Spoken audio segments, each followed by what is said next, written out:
Salam balaca birincilər, hər birimizi yenidən kanalımda xoş gördük. İlk dəftəri tapşırıqlarımızla davam edirik. Bundan öncəki əvvəlki videolarımda Məstan və balaları şeirinə aid olan iş dəftərini işləmişik. İndi isə bağdakı quyu mətninə olan tapşırıqları işləyəcəyik iş dəftərimizdə. 3A tapşırığında oxuduğum mətnləri açar sözləri seçib yazın. Mətni oxumuşuq bundan öncəki videoda və siz də yəqin ki, dərsliğinizdə oxumusunuz. Ona görə də burada birbaşa açar sözlər qeyd edirəm. Məsələn, qeyd edirəm quyu, uşaqlar birinci quyunu dedilər. Quyu, məstan, sərçə, sonra düşmək sözü mütləq qeyd edirik, çünki quyuya düşür. Düşmək. Mən aşağı düşürəm, amma siz yeriniz nə qədər çatır yazın. Sonra sevil də yazaq bura. Sevil, belə. Əlavə edə bilərsiniz, məsələn, əgər yeriniz qalarsa. Biz keçək ikinci tapşırığa, B tapşırığına. Bizə deyir ki, şəkilə bax, oxuduğun mətnlə şəkil arasındakı uyğunsuzluğu izah elə. Biz mətnimizi oxuyanda oxumuşduq ki, orada bir quyu var idi və quyunun suyu çoxdan qurumuşdu. Məstan da gözə bir sərçəyə sataşanda ora mayallıq aşıb, neynəmişdi? Düşmüşdü həmin quyunun içinə. Amma bizim mətnimizdəki şəkildə quyunun ağzı açıq idi. Burada şəkildə görürük ki, quyunun ağzı bağlıdır və üzərində bir yekə daş var ki, quyu açılmasın. Burada yanlışlıq budur. Burada izah edirik ki,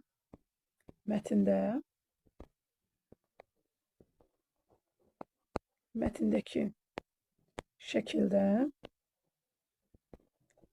quyunun ağzı yazaq. Quyunun ağzı açıq idi. Məstan neynəmişdi? Quyuya düşmüşdü. Məstan da quyu tire qoya bilmədim. Tire qoysam çıxır buradan. Quyuya düşmüşdü. Fikir bitdi və bu fikrimizi tapşırıq B-ni tamamlamış olduq. Baxaq indi biz sizlə C tapşırığımıza. Deyir ki, mətnə əsasən boş sətirlərdə ad bildirən sözləri qeyd elə. Yaz. Quyuya düşdü. Quyuya düşən nə idi? Yəni, kim idi? Nə idi? Məstan idi təbii ki. Məstan da. Məstan. Çox təəssüf ki, bəzi yoldaşlarımız Məstanı balcana yazmışdı. Ümumiyyətlə, cümlə həm böyüklə başlayır, həm böyüklə başlamasa, cümlənin ortasında olmuş olsaydıq, biz mütləq Məstanı böyüklə yazmalıyıq. Çünki Məstan heyvanlara verilmiş xüsusi addır. Öncəki videomda, dərsliyimizdə heyvanlara verilən xüsusi adların mütləq şəkildə böyüklə yazıldığını artıq öyrənmişik. Kömək istədi. Kömək istəyən qonşuları çağıran kim idi? Sevil idi. Yazırıq bura Sevil. Və deyinən, həm də Məstana acıyan yazığı gələn kim idi? Nənə idi və yazırıq bura nənə. C tapşırığına baxırıq, şəkillərdə gördüyün heyvanlara ad ver. Məsələn, birinci ilə ad verə bilərik itdir. İtlərə adətən toplam və yaxud da alabaş adını verilir. Amma sizin əgər həyətinizdə saxladığınız hər hansısa bir heyvan varsa, it varsa, ona bir xüsusi ad vermişsinizsə, ona elə istədiyiniz o adı verə bilərsiniz. Burada xoruzlu, toyuqlu fərq etməz. Bizim var idi, mən uşaq olanda həyətimizdə toyuq vardı və mən ona ulduz adını vermişdim. Ona görə də bura ulduz adını yazıram. Bəzi uşaqlar hərəsi bir ad verdilər, mən onları düzgün qəbul edim. Üçüncü, mətnimizdə var idi nə? Alagöz. Mətnimizdə yox idi, daha doğrusu üzr istəyirəm. Dil qaydasında var idi ki, nənə alagözü tövləyə saldı, inəyə verilən xüsusi adlı alagözlə qeyd elədim onu, başqa adda yaza bilərsiniz. Keçən növbəti tapşırığımıza, bu mətnimiz isə Məstanın xilası mövzudakı tapşırıqlarımız Məstanın xilası mətni ilə bağlı olan tapşırıqlardır. İndi gəlin baxaq. Deyir ki, bizə tapşırıq A-da mətndən obrazlarla bağlı hissələri seçib öz sözlərinlə yaz. Deməli, birinci obrazımız görürük ki, Sevil obrazıdır və Sevil neynirdi? Zəmbilə ət və süd qoymuşdu, ucuna kəndir bağlayıb, neynəmişdi? Quyuya sallamışdı və sonda biz bunu öz sözlərimizə necə yazacaq ki, hisslərimizi yazırıq. Öz sözlərimizi necə yaza bilərik? Sevil, adını yazaq əvvəlcə, Sevil, Məstana çox qayğı ilə yanaşırdı. Qayğı ilə yanaşırdı. Bunu başqa cür yaza bilərsiniz. Mən ağlıma gələn kimi ilk bunu yazdım. Yəni, burada Sevilin xarakterinə əsas bildirməyə çalışıram ki, qayğı ilə yanaşırdı və neynirdi? Məstana görə narahat olurdu. Obrazlarla bağlı hissləri seçib öz sözlərimizdə yazırıq. Yəni, öz sözlərimizdə yazdığımıza görə, ona görə fikir bildiririk ki, Məstana çox qayğı ilə yanaşırdı, ona görə narahat olurdu təbii ki. İkinci isə nənədir. Nənə neynirdi? Qucağında Məstanın balalarını tutur və sonra neyniyir? Ağca, Qaraca və Bozcanı zənbilə qoyur. Nənə neyniyir? Nənə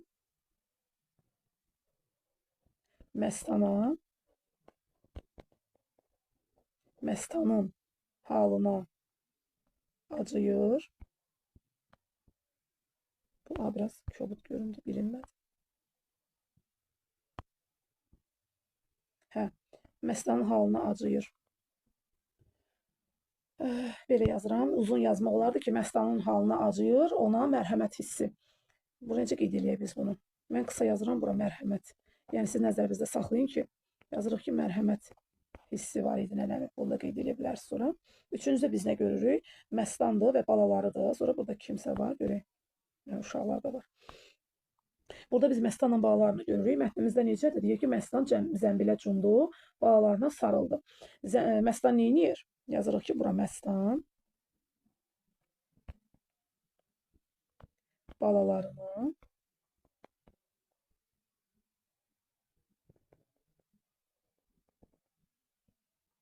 görəndə neynədir? Sevindi.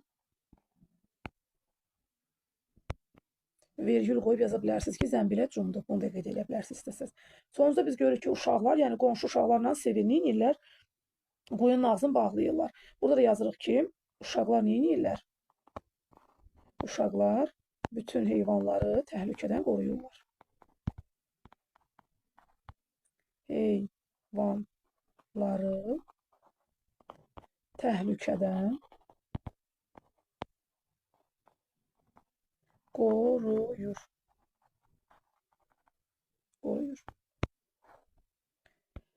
Səliqəsiz olsa belə qeyd etməyə çalışdım. Uşaqlar indi bizə deyir ki, verilmiş sözləri cədvəlin müvafiq sütunlarında əlifba sırası ilə yaz. Əlifba sırası ilə yaz deyir bizə və biz əlifba sırasını yəqin ki, hər birimiz bilirik. Ona görə də ev heyvanları və vəhşi heyvanlar fərq etməz. Hər birinə ayrı-ayrı qeyd edəcəyik sizinlə. Maral. Maral əvvəlcə tapaq görək vəhşi heyvandır, yoxsa ev heyvanı? Təbii ki, maral belə ət parçalayıb yeməsə də, amma yenə də maral da meşədə yaşır və vəhşi heyvandır. Amma biz əlifba sırasına görə maralı birinci yaza bilmərik. Burada qoyun, tülkü, yəni əvvəlcə ev heyvanlarını seçək. Burada bax, qoyun ev heyvanıdır, at ev heyvanı, inək ev heyvanı, keçi, camış ev heyvanlarıdır. Və bunların içərisində birinci təbii ki, nə gəlməlidir? Atı yazmalıyam. Niyə? Çünki əlifba A hərfi ilə başlayır. Yazıram, bu heç anlayır. Çox sərgəsiz oldu, üzrlü sayın. Bura yazıram. At. At. İkinci A'dan sonra nə var burada? A, B, C. C olduğuna görə burada elə camış var. Gəlin camışı yazaq. Sonra C, E, F, G, I, J, K, I, I. I gəlsə deməli mütləq şəkildə inək yazmalıyıq. İnək. İnəkdən sonra keçi, təbii ki. Və keçidən sonra sonda qoyunu qeyd edəcəm. Qoyun. İndi keçəcək vəhşi heyvanlara. Maral, tülkü, pələng, şir, kenguru. Bunların içərisində birinci biz başlayacağıq K-la. Birinci kenguru olmalıdır. Əlifbaya uyğun sayıram mən bunları. Kengurudan sonra hərflərə diqqət yetiririk. K, G, L, M. M olduğuna görə maralı qeyd edəcəyik. Sonra M, N, O, P, P, pələng, R, S, Ş, T. Şir sonra keçib. Deməli başlayırıq. Birinci yazıram kenguru. Ardınca yazıram maral. Maraldan sonra hansını dedik? G, L, M, N, O, P. Pələng. Pələngdən sonra şir. Şirin ardınca isə sonda tülkünü qeyd edirik. Və bunlar meşədə yaşayan vəhşi heyvanlardır. Və keçirik burada nəyə? Fəsil 2-də Qaragözün macəraları var. Gəlin baxaq. Qaragözün macəraları mətnində birinci Qaragöz yuvanı tərk eləyir orada. Daha doğrusu ayı və balalarıdır. Birinci ayı və balalarıdır. Ona görə də birinci o mətnə əsasən işləyəcəyik. Biz mətni oradan oxumuşuq deyə dərsliyimizdə. Ona görə də birinci Qaragöz yuvanı tərk edir başlayaq. Ondan sonra mətnimizin ardıcıllığı davam edək. Verilən izahların qarşısına söz boğçasına uyğun gələn ifadələri yaz. Biz söz boğçasında mətnimizdə orada sözlərin izahını vermişdik. Qabın əl tutan yerinə biz nə deyirdik? Qulp söz boğçasına bunun izahını vermişdim önceki videomda. Gəlin yazaq bura. Qulp. Ağac kəsiləndən sonra yerdə qalan hissəsi nə adlanırdı? Kötük. Mətndən adını səhv saldım uşaqlar, üzr istəyirəm. Birinci Qaragöz yuvanı tərk eləməkdir. İkincidə ayı və balalar olacaq.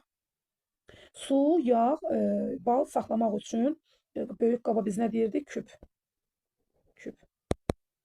Həyəcanlı hadisə, sərgüzəşt, macəra.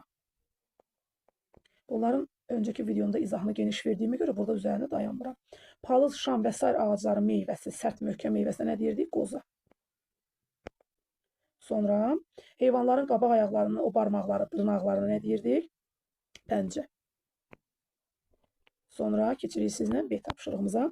B tapşırığında bizə deyir ki, mətndən şəkillərə uyğun gələn hissələri öz sözlərinlə yaz. Öz sözlərinlə yaz deyəndə biz birinci şəklə baxırıq, görürük ki, burada Qaragöz neyniyir? Anasından icazə almadan yuvanı tərk edir və bu zaman yuvadan enmək istəyəndə yumbalana ağızdan xeyli aralanır. Gəlin bunu biz belə yazaq. Yazaq ki, Qaragöz, çalışacağım burada, deməli ki, sətr verib, hələ sınayd 3 dənədir. Qaragöz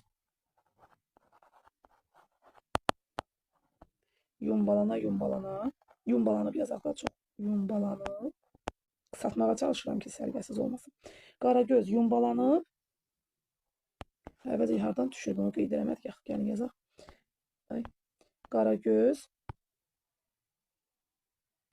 yuvadan düşəndə, Qaragöz yuvadan düşəndə, indi yazaq yumbalanıb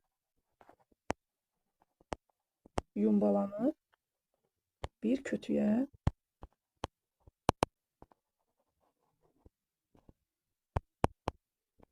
ilişdi.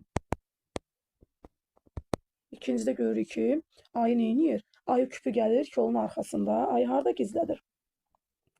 Gəlir, deyir ki, mən bu küpü bir kolun arxasına qoyum və mənim bu küpümü yəqin ki, burada heç kəs tapmaz. İndi öz sözlərimə yazacaq ki, ayı neyniyir? Ayı küpünü neyniyir? Kolun arxasında gizlədir ki, heç kim tapmasın. Heç kim sözü ayrı yazır. Mən burada bilinmədi. Məlumat üçün deyirəm. Heç kim tapmasın. Fikir bitdi, nöqtə. Keçid C tapşırığına. Mətnə əsasən nöqtələrin yerinə uyğun ad bildirən sözlər yaz. Ah çəkdi. Ah çəkən kim idi orada mətninizdə? Qaragöz. Qaragöz. Küpü gizlətdi. Küpü gizlədən kim idi? Nə idi? Fərq etməz, ayı. Yerə dağıldı. Yerə dağılan nə idi? Bal. Yazacaq bura, bal. Yerə dağıldı. Və ikincisindən də izahını verəcəm burada. Hansı ki, orada ayı və balaları mətninə əsasendir. Onu da qeyd edeyim. Gəlin başlayaq. Ayı və balaları mətninə əsasən məlumatları yaz. Deyir ki, bizə hadisənin baş verdiyi yer. Hadisələr harada baş vermişdi uşaqlar? Meşədə. Meşədə baş vermişdi. Aha. Yazaq qarşısına kiçik hərflərlə meşə. Baş qəhrəman kim idi? Baş qəhrəmanımız Qaragöz idi təbii ki. Oy, mən nə dedim ki, buradan belə bir xət getdi. Bura yazaq Qaragöz. Və mətndə iştirak edən obrazlar kimləri idi? Ayı. Həm ayı var idi orada, ayı və balalarında. Həm də onun balaları. Ona görə də ayını da yazacağım. Balalarını da yazacağım. Ayı, balaları. Qaragözün adını yazmadım. Çünki Qaragöz elə baş qəhrəmanımız idi. Mətndə adı çəkilən obraz. Adı çəkilən obraz kim idi? Orada adı çəkilən obraz deyir ki, axmaq tülkü səni parça-parça eləyəcəm. Burana görə tülkünü qeyd edirəm. Elə burada yazmaq olar. Mətndə iştirak edən obraz deyəndə, yəni tülkün əslində özü iştirak eləmir, amma adı çəkilir. Ona görə də adı çəkilən tülkünü qeyd edirik. Ayının balalarının sayı, burada 2 dənə balası var idi. Ona görə yazırıq bura 2. Qaragözün gizləndiyi yer haraydı? Kötüyün arxası.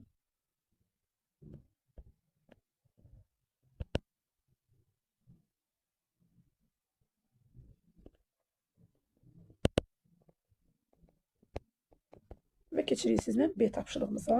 Burada bizə deyir ki, söz boğçasındakı sözlərdən istifadə etməklə cümlələri tamamla.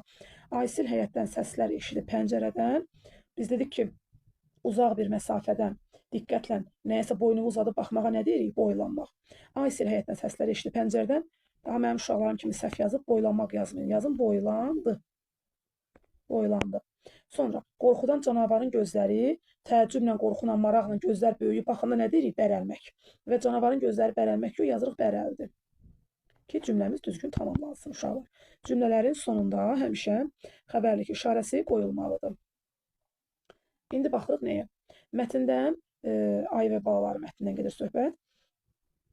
Obrazlara aid hərəkət bildirən sözlər yaz. Ayı neynir uşaqlar? Gəlir yazıb burada. Başqa ayı orada neynir? Bağırdı. Yəni gəlir bağırır da.